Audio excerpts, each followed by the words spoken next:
حضرت عمر فاروق رضی اللہ تعالیٰ عنہ کی ذہانت، سمجھ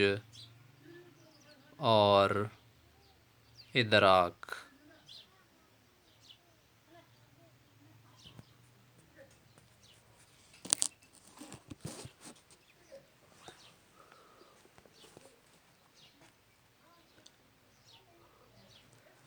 حضرت عمر فاروق رضی اللہ تعالیٰ عنہ کے بارے میں اسلم صاحب اپنے ابا جان سے روایت کرتے ہیں کہ انہوں نے کہا کہ حضرت عمر فاروق رضی اللہ عنہ کے پاس کپڑوں کے کچھ جوڑے یمن سے آئے اور ان جوڑوں کو حضرت رضی اللہ عنہ لوگوں میں تقسیم کرنا چاہتے تھے، اور کہا کہ یہ تقسیم کرنا چاہتا ہوں، لوگ آ جائے۔ ان میں سے ایک جوڑا خراب تھا۔ آپ نے سوچا کہ اب اس کا کیا کروں، کیونکہ جس کو میں یہ دوں گا نا تو عیب کی وجہ سے لوگ کیا کریں گے، رد کریں گے، انکار کرے گا، کوئی بھی نہیں لے گا۔ تو ایسا کر لیا کہ حضرت رضی اللہ عنہ نے اپنی نشست کے نیچے اس کپڑے کو اس طرح سے رکھ لیا نا کہ تھوڑا سے اس کا جو پلہ تھا نا وہ نیچے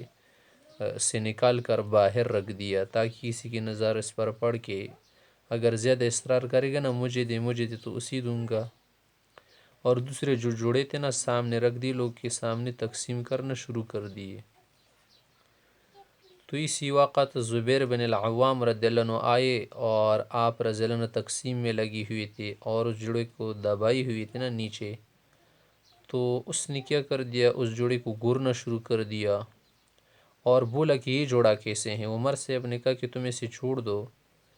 پھر بار بار پوچھنے لگے کہ یہ کیا ہے، یہ کیا ہے، اس میں کیا وصف ہے کہ آپ نے نیچے رکھا ہے۔ آپ رضی اللہ عنہ نے فرمایا تم اس کا خیال چھوڑو، لیکن جب اس نے کیا کر دیا، مطالبہ کیا کہ نہیں یہ مجھے دو،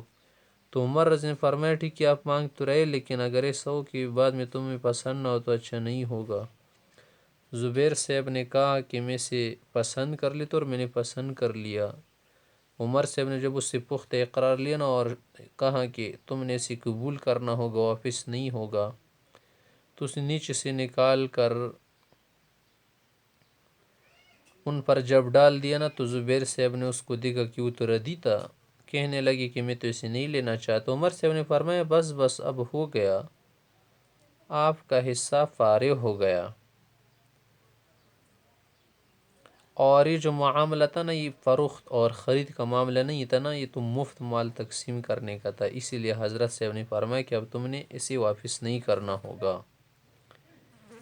اسی طرح سے حضرت عمر رضی اللہ عنہ کی ذہانت کا یہ واقعہ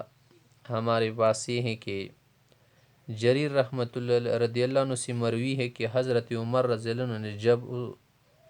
عراق کو بچانے کے لیے فارس کی حکومت سے جنگ ہو رہی تھی نا، اس وقت کی بات ہے، تو جریر رضی اللہ تعالیٰ عنہ سے فرمایا کہ تم اپنی قوم کو ساتھ لے کر قتال کے لیے وہاں روانہ ہو جاؤ،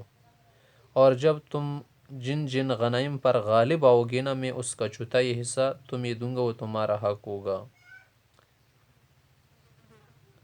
تو جب مسلمان وہاں فتح یاب ہو گئے اور غنائم کثیر مقدار میں جمع ہو گئے، تو جریر رضی اللہ عنہ مدعی ہو گئے کہ ان غنائم میں، تمام غنیمتوں میں چوتھائی حصہ میرا حق ہے۔ تو سعد بن ابی وقاص رضی اللہ عنہ نے حضرت عمر رضی اللہ عنہ کی اس کی اطلاع دی، تو جواب میں عمر صاحب نے تحریر فرمایا کہ جریر سچ کہہ رہے ہیں، میں نے اس کو ایسے ہی کہا تھا، اگر اس نے اور اس کی قوم نے مالی معاوضہ لینے کے لیے جنگ کی ہونا تو یہ معاوضہ انہیں دو، اگر انہوں نے اللہ کے لیے، رضا کے لیے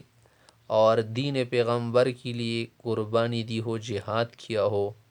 تو پھر تو ایک ایک فرد سمجھا جائے گا، اور جریر سے بھی ایک ہی فرد ہوگا۔ عام مسلمانوں میں جیسے تقسیم ہوگی نا اسی طرح اس میں بھی ہوگا۔ جب یہ خط سعد رضی اللہ عنہ کو ملا نا تو اس کے مضمون سے جریر صاحب کو مطلع کیا، تو جریر نے کہا کہ امیر المؤمنین ٹھیک کہہ رہے ہیں، مجھے اس کی حاجت نہیں ہے اس مال کی، میں صرف ایک عام مسلمان رہنے پر خوش ہوں۔